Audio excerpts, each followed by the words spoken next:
Alchemy and Intimacy, Heaven on Earth by Raquel Moreau.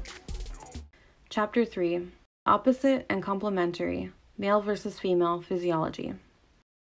So far, we've gone over the basics of alchemy and explained scientifically how we can physically affect others using just our thoughts and energy.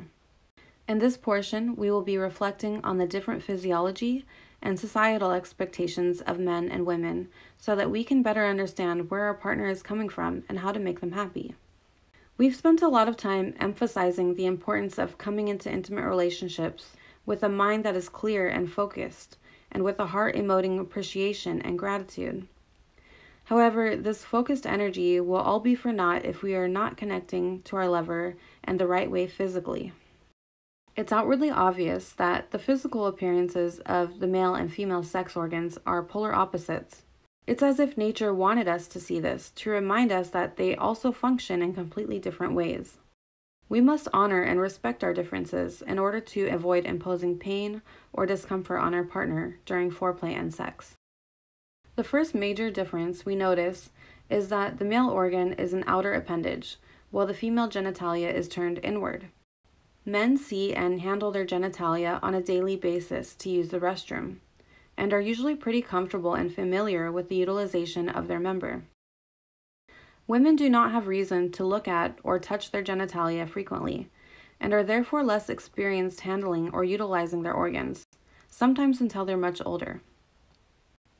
In men, the hormone testosterone plays a role in creating sexual fantasies and dreams, allowing them to rehearse sexual situations before ever getting in bed with a female. In contrast, wet dreams are fairly uncommon for women. Women possess more of the hormone estrogen, and therefore do not dream about sex as much or get bouts of horniness as often as men. From a young age, men are almost forced to tamper with their member because of random erections. They must figure out how to hide or ease this arousal, learning one way or another how to finish themselves off. On the other hand, most young women are scared off from exploring their nether regions due to blood flowing from menstruation, while young men are forced to confront their sexuality head-on. Most young women are content with leaving their lady parts untouched or undiscovered. Another major difference between male and female functionalities are the differing sources that cause arousal.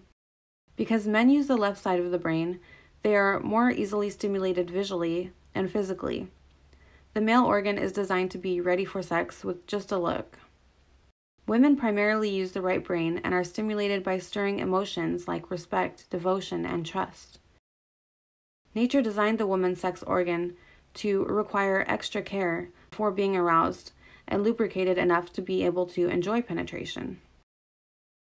Men are able to have an orgasm in an average of 3 minutes, while women take about 20 to 30 minutes of foreplay and stimulation on average to have an orgasm. Once the man has finished, if the woman has not yet finished, then she probably will not orgasm at all. If the woman finishes first, the man will still be allowed to keep going until he has finished. Knowing this, that nature designed the male and female sex organs so differently, it seems to necessitate that the man take special care to not enter a woman before she is physically aroused enough to be able to enjoy the feeling of him inside of her. It would be inconsiderate on the part of the male to act hastily, knowing the presented physical limitations of the woman's arousal. If you are a male and you have never considered the importance of foreplay when being intimate with a woman, try 15 to 20 minutes of feeling, kissing, and teasing before sex, and you may be surprised at the passion you awaken in your goddess. The unspoken confusion of sexual expectations. Even with societal pressures aside, men are naturally provided with a greater proclivity to have more experience sexually, and therefore are expected to know what they are doing. It can be a lot of pressure for men, understandably. This can lead to performance anxiety. But to do well in the bedroom, it's not about performing, it's about making the other person feel appreciated. Again, without foreplay, sex is painful for women. It's important for men to realize that many women will make similar moaning noises, whether they are in pain or pleasure. It can sometimes be indistinguishable, and even if the man asks, the woman may not admit that she is in pain, Many women do not feel the permission to accept their feminine sensitivities. As we live in a patriarchal society, some women feel the need to prove that they are not sensitive because they do not want to seem weak and feel pressured to keep up with men. Why wouldn't a woman speak up if she was in pain? There are a number of reasons. Perhaps no one has ever taken the time to get her aroused before sex, and rushed sex is the only kind she's ever had, so she doesn't know any different. Another reason could be that she wants to allow the man to take the lead because it's more attractive when a man knows what he is doing and doesn't have to be told.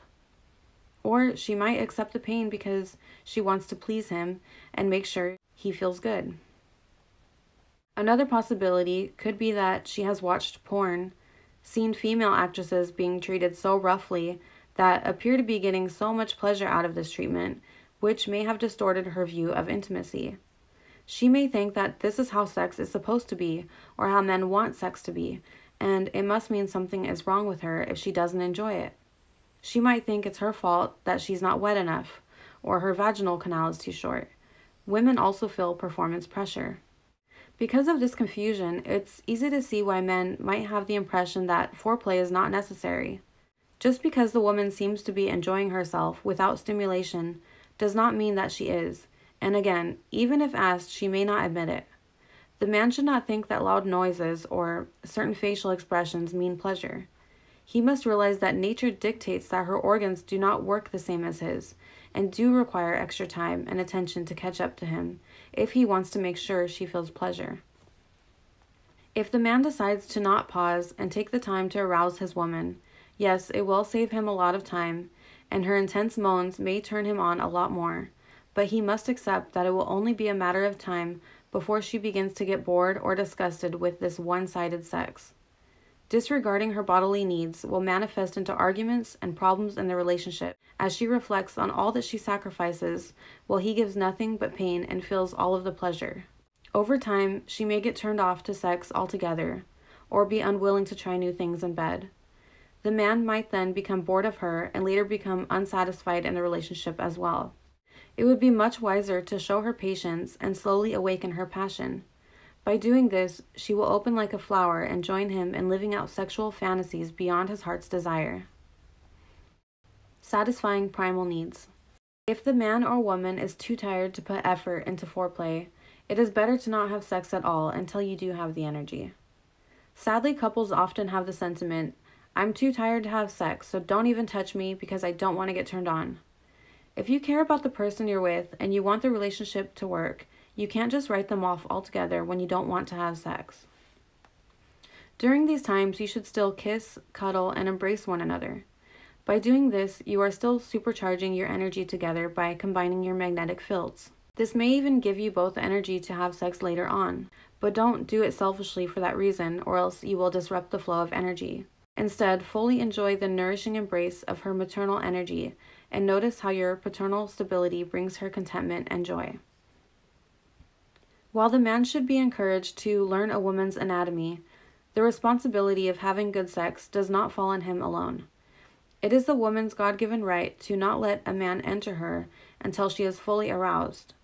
She betrays the goddess within her when she allows herself to be used as nothing more than a tool for another's enjoyment. It can actually make a woman sick because she will begin to see herself as lesser than the man and feel shame for putting herself there. It is also the woman's responsibility to deprogram all of the shame surrounding sex that society has placed on her. If she is clenching her fists and closing her eyes with little to no movement because she only wants the act to be over, then it will only be a matter of time before her partner seeks out a more passionate lover. Women must allow themselves permission to be sexually free and delight in the pleasure of their man.